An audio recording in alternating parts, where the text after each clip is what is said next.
Les gens qui pensent que tout est de la faute des autres et qui refusent de voir ce que eux pourraient faire.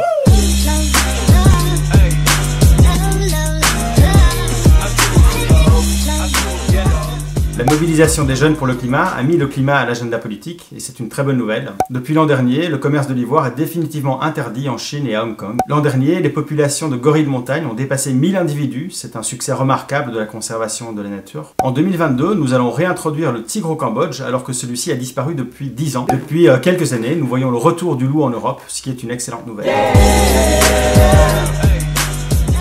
La lutte contre le changement climatique est vraiment une top priorité. Il faut de façon urgente réduire nos émissions de CO2. Donc nous perdons 14 hectares de forêt par minute, il est vraiment urgent de mettre fin à la déforestation massive. Stopper de déverser nos plastiques dans les océans est vraiment urgent. Si nous n'arrêtons pas la tendance, il y aura plus de plastique que de poissons dans les océans en 2050.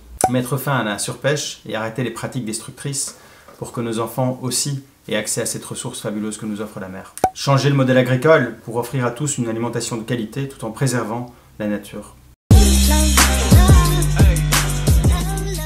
Diminuer sa consommation de viande a un impact énorme sur la déforestation et aussi sur les émissions de CO2. Acheter ses produits non emballés, en vrac par exemple, pour limiter la consommation d'emballage. Privilégier les produits d'entretien et de beauté naturels avec le moins d'adjuvants chimiques possible. Diminuer sa consommation d'énergie par des gestes simples comme diminuer la température à laquelle on lave son linge. Changer la façon de vous déplacer. Quand vous avez des petits trajets, vous pouvez le faire à pied ou en vélo.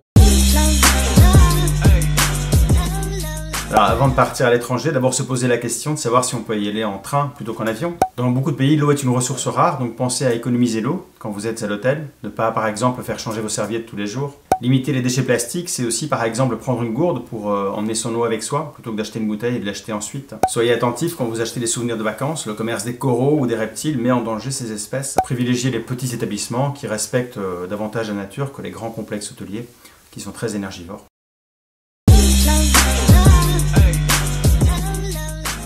Les gens qui continuent à nier la réalité du changement climatique, l'utilisation démesurée des emballages par l'industrie agroalimentaire et la grande distribution, par exemple ces œufs dont on a enlevé la coque mais qu'on réemballe dans du plastique, les gens qui pensent que tout est de la faute des autres et qui refusent de voir ce qu'eux pourraient faire.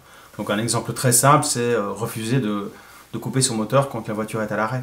Les conditions d'élevage et d'abattage des animaux qui sont absolument dégradantes, tout ça pour pouvoir nous vendre un kilo de poulet à 5 €. Poser avec sa carabine devant un cadavre d'éléphant qu'on vient d'abattre, c'est absolument répugnant.